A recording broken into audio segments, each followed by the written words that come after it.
Good afternoon, everyone. Welcome to the Custom Materials webinar. My name is Nick, and I'll be doing the presentation for you today. Just like all of our webinars, this class will be recorded, so you can review it again at your own leisure. And I will also be sending out a PDF at the end of the class, which will give you the material to actually try this on your own at some point. Like I said, today's class is on custom materials. So today we're going to be talking about how to create custom materials that can be used or applied to the elements within Envisioneer. Some of the topics that we're going to cover today are going to be sourcing the material, editing the material, and then adjusting the material properties within Envisioneer. The first thing I want to talk about is sourcing the material. Depending on what you are going to be using the material for, it will help dictate where you can source the file from. If you are looking for a specific material from a manufacturer, then you can find the image or texture on their website or by searching online for a texture that closely matches what you are trying to replicate. Using a search engine like Google or entering in key phrases like seamless texture will help narrow down the results. A seamless texture will map an element and not show a seam where they meet. Some fabrics and brick patterns are good examples of seamless textures. If you're trying to match an existing finish, you can take a picture of the finish with your camera and then save the image to your computer so that it can be edited. Once you have found the material you want to use, you can then save that material to the textures folder, which is located on your system under the C drive under textures. And I'll pinpoint that later on in the webinar.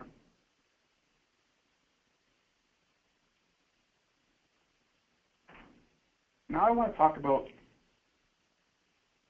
finding these materials. So to do this, what I can do is I can go onto my computer, and I'm actually going to do a search on Google to try and find the material.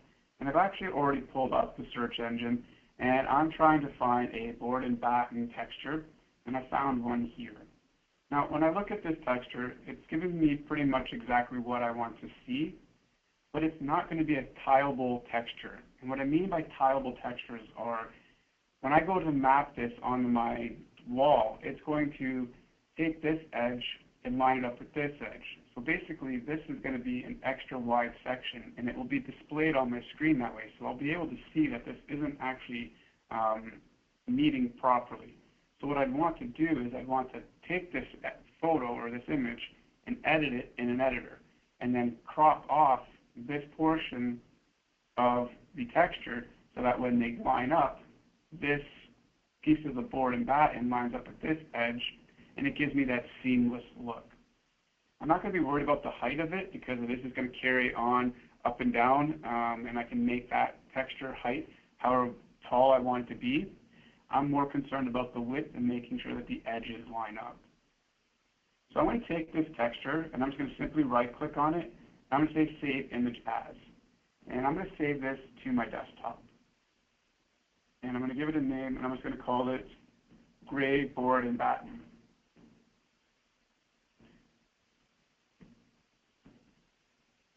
And we'll just do N Batten. And I'm just going to say Save. Now I want to make sure that I save that as a JPEG for this particular file, so I'm just going to click Save. And I don't need Google anymore, so I can close that down. And now on my desktop, I have that gray board and batten texture. Now, I can open this in any kind of a photo editing program, and that's going to bring us into our next part of the webinar, is editing the material. So once you have the material saved to your computer, you can start to edit it if needed. If you have a photo editing software like Photoshop, you can open that and then open this file in that application. If not, you can use Microsoft Paint, as this will work as well. The purpose of editing the material is to make sure that when it is tiled, it will look seamless in your design. You do not want parts to be brighter than others or to have the edges of the texture visible when it is tiled. So I'm going to open this texture up in Microsoft Paint. So I'm just going to simply right-click on this, and I'm going to say Open With. And I actually have a couple of different editing programs, but I'm going to use the Microsoft Paint option. It's the easiest one to recommend because everyone will probably have this on their system. So we can see that we have the texture here, and I'm going to do a quick zoom out, and we're just going to zoom out here, view, zoom out, and so that we can see. I'm going to go back to home, and then I'm going to use the select button. So what the select button is going to allow me to do, it's going to allow me to create a crossing window around the portion of the texture that I want to keep. So like I was saying, I want to trim off this part of the texture. So I'm actually just going to select here, and I'm going to go from here, I'm going to left click once, drag my mouse down all the way across, and it's going to create a crossing window around that part of the texture. I'm then just going to go and say copy, and I'm going to say new. And this is going to create a new drawing for me, or a new image, and I'm just going to click paste. And again, I'm just going to zoom out. So now we can see that when this tile, or when this material gets tiled, this edge is going to come over to here.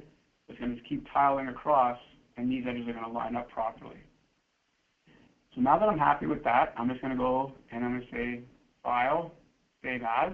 Again, I want this to be a JPEG.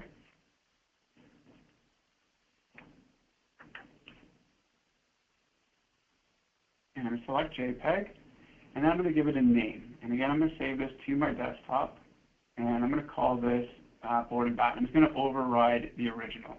You can override the original texture if you want to, or if you want to create a new texture so that you have the original. That is completely your choice. For the purpose of the webinar, I'm just going to overwrite the one that I have on my desktop, and I'm going to say save. It's going to ask me, do I want to override it? I'm going to say yes, and it's now called gray board and batten, and I'm going to click close. So it's saved, and you can see here that it's actually trimmed up. So now I'm going to take this, and I'm just going to cut it. I'm going to save this into my textures directory on my C drive. I'm going to open up the C drive. I'm going to go to C. I'm going to select Program Data. If you do not see Program Data, you will need to turn it on. And to do that, you go to View, Options, View, and then there is a Show Hidden Files and Folders option. You want that to be checked. If that is unchecked, you will not see, so if you have Do Not Show, you will not see the Program Data folder. So again, make sure that the Show Hidden Files and Folders drives is enabled, and you'll be able to see Program Data. And we're just going to click in the Program Data, and then I'm going to go to CADSoft, Envisioneer 14, and then I have a Textures folder. And then in here, I'm just going to right-click and select Paste. And I now have a gray board and batten texture in my Textures directory. I'm going to close that down, and I'm going to go back into Envisioneer. So I have now created that texture that I can now start to use that in Envisioneer. So that's going to bring us into our next part of the webinar, and that's adjusting the material properties. So once you have the edited texture file saved to the textures folder, you can now create a new texture with Envisioneer. In here, you will be able to give the material a name and adjust the properties to reflect how it should be rendered. Adjusting these variables will help in achieving a photorealistic material.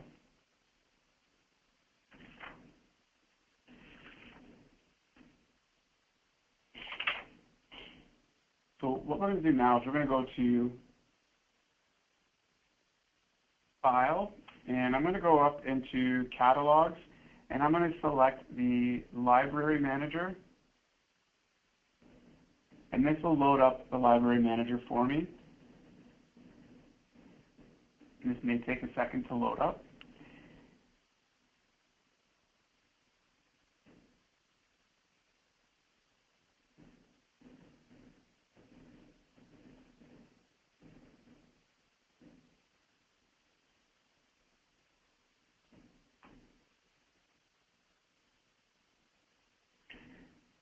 Once this loads up, I'll be able to navigate through the Library Manager and select Libraries, and then in the Materials section, I'll be able to add in a new material.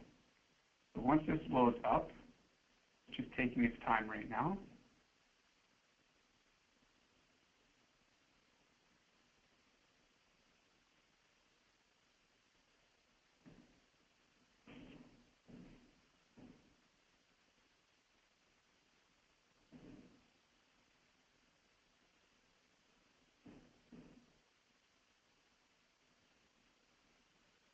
There we go. All right, so now under libraries, I'm going to select materials. And under materials, I'm going to actually scroll up and I'm going to find the wood panel, or sorry, down, I'm going to find the wood panels option. And here's wood panels. And then in the wood panels, I'm going to go right down to the very bottom of the list. And I'm just going to right click and select add material. When I select add material, it's going to bring up the materials properties dialog. And this is going to allow me to, one, give the element a name. So in here I want to call this, I'm going to call it gray board and batten.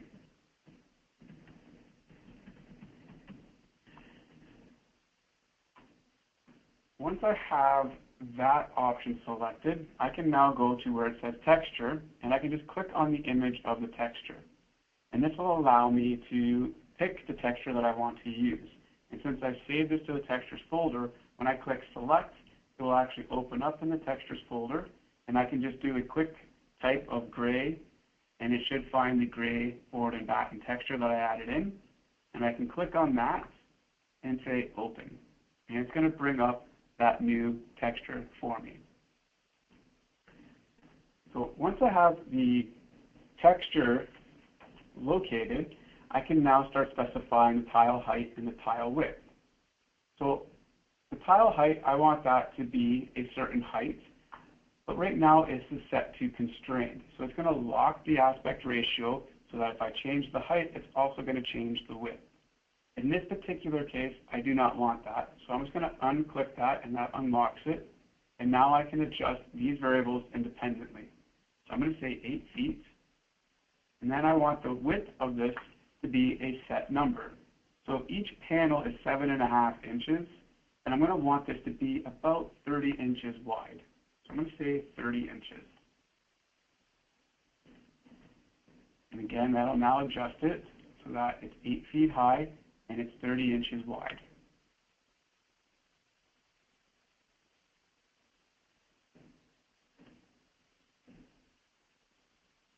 I just want to also make a note here that if you are bringing in any kind of material that is going to be transparent in nature, it's going to need to be saved as a bitmap.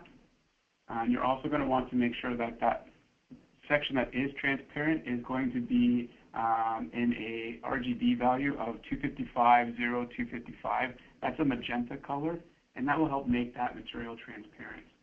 And that's where this option will come in as well. So it will find anything that is magenta, and when this is selected, it will see that magenta color and it will make it transparent. We also have a texture intensity option. The texture intensity setting just lets you control the brightness and the contrast of the texture.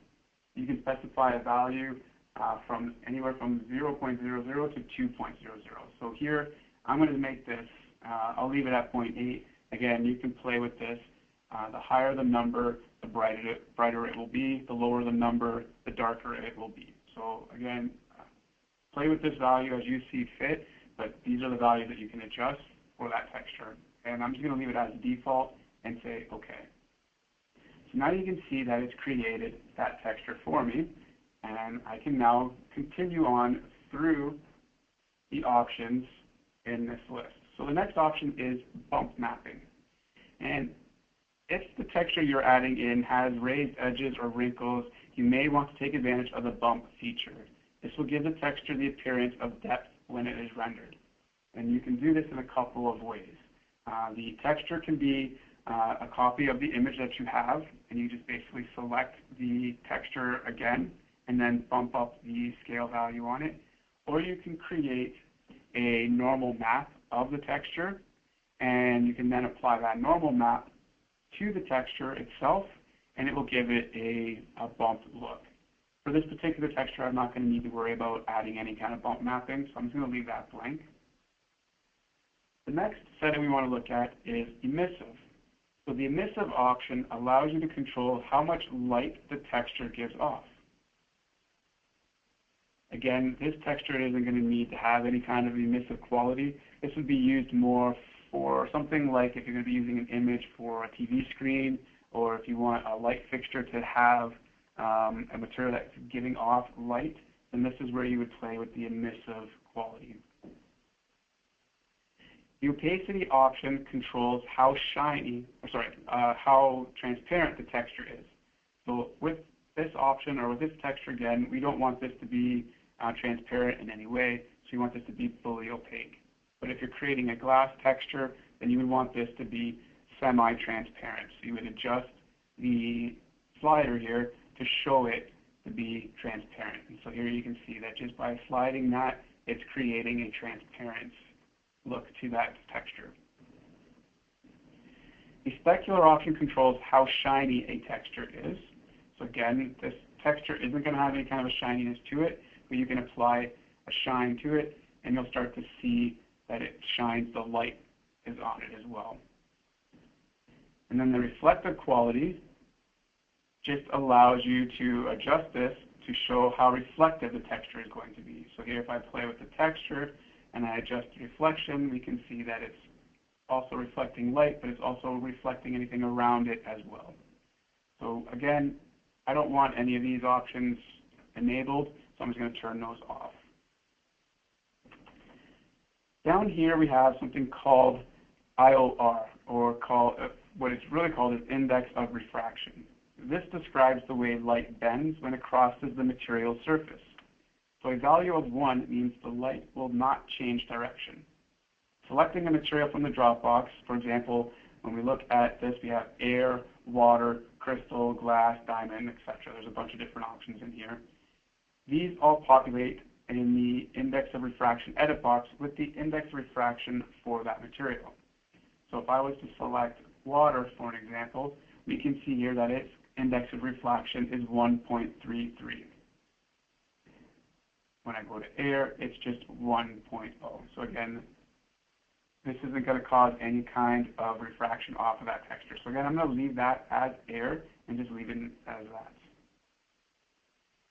You can also use the custom option and type in your own value in this edit box. If you want a set number, you can make that adjustment in here as well. And then there is the Fresnel checkbox. So when this is enabled, the reflection strength becomes dependent on the viewing angle of the surface. So some materials in nature, like glass, reflect light in this manner. You just want to note that the Fresnel effect depends on the index of refraction as well.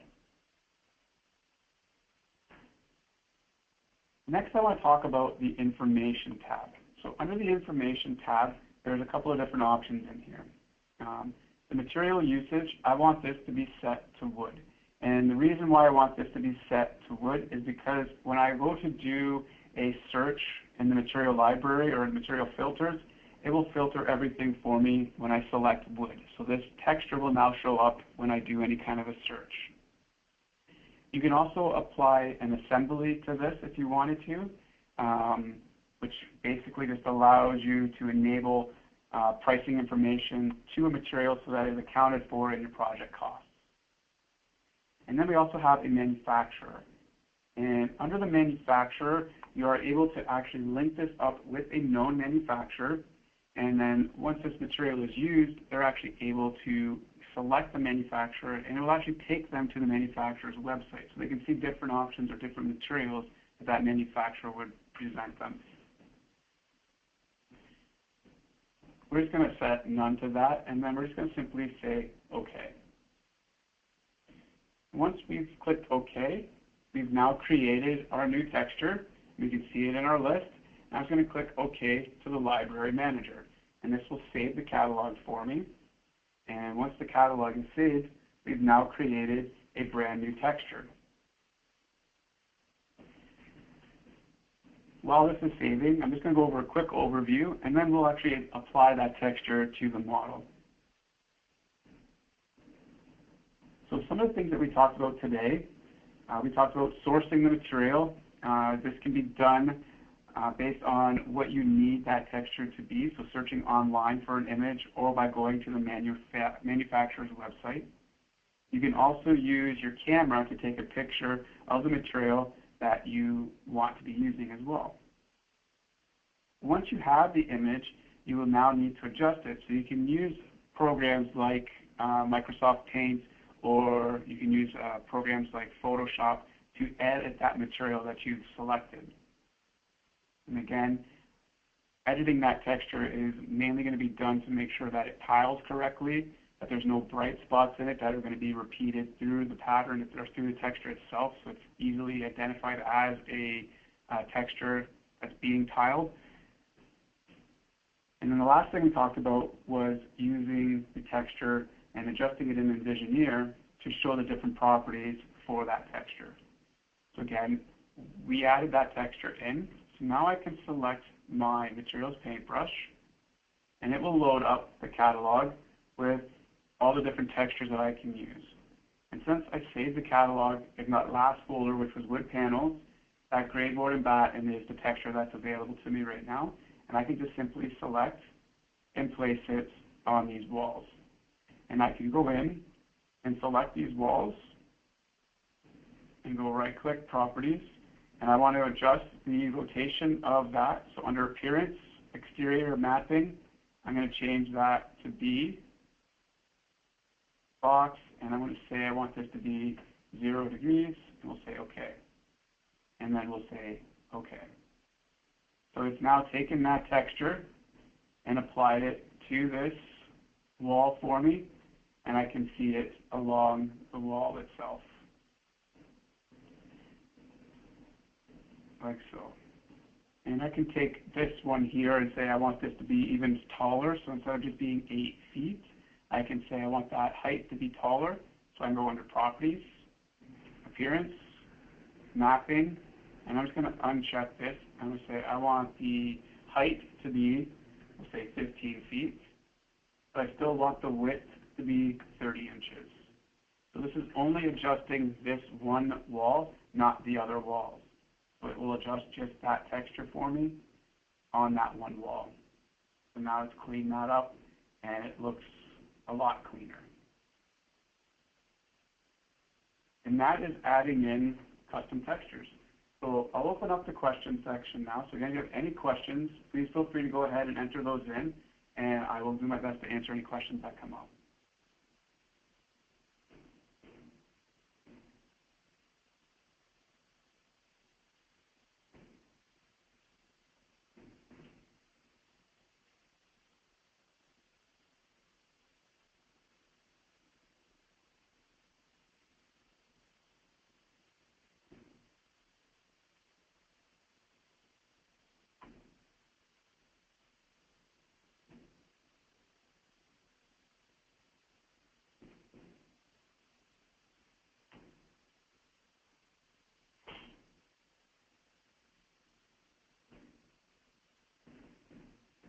So one question I know I've had in the past is regarding the normal mapping, and when I want to apply something for a to have a bump map to it. So a texture that is a good example of this is if I go into my materials paintbrush and I select, let's go up to brick. Trying to think of the best texture here that would have. So here is a brick texture, and as you can see here, I have a texture applied to it that is a normal map. And basically what this is, that's a copy of the original texture, but it's converted into what we call a normal map. And this is done in a program like Photoshop, or you can find these textures online that match each other, and you can bring them in. It's a separate texture, so you're going to have both of these. You're going to have brick 01-normal in the textures folder, and you're also going to have brick 01.jpg. So there's two separate textures, and all it is just an inverse of it that creates a value that allows you to bump it up. So that way when you apply it, and if I apply this texture to the wall, and I'm just going to go into the properties of this wall again, and under Appearance, I'm going to say revert that back to what the texture is, and say OK, and then OK. It gives that texture a look of that it has a rises and valleys in it, or wrinkles to it. So it just gives it that appearance of having a bump map to it. And then when I render this, and I go into render, I can see that it shows that bump map to it. So it just gives it that little more, a better representation of what that texture would look like in real life. And then when I do an actual rendering of it, it'll go through and create that rendering and show me that bump map to that texture.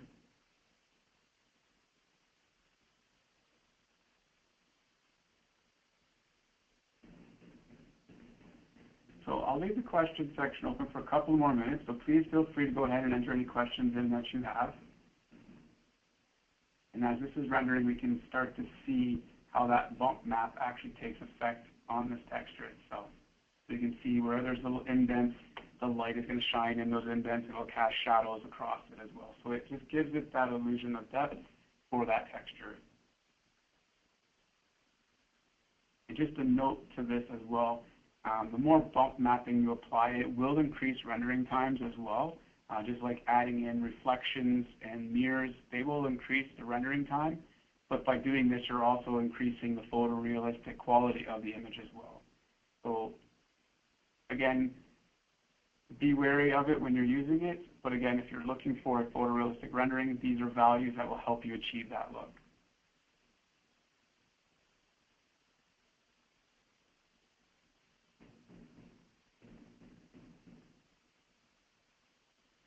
And I'm just going to apply this texture back to being the texture we were using before.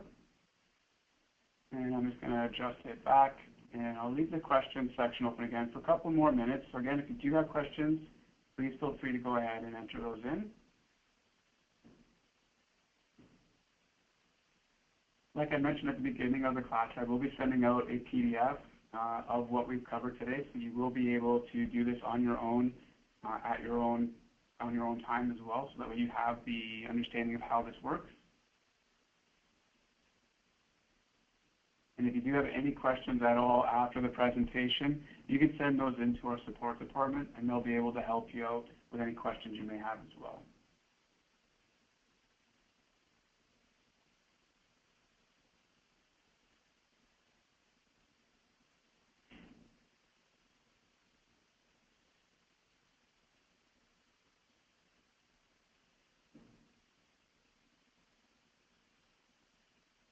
So that seems to be all of the questions. So I am going to end the class. Again, I was sending out that PDF, so you will have it.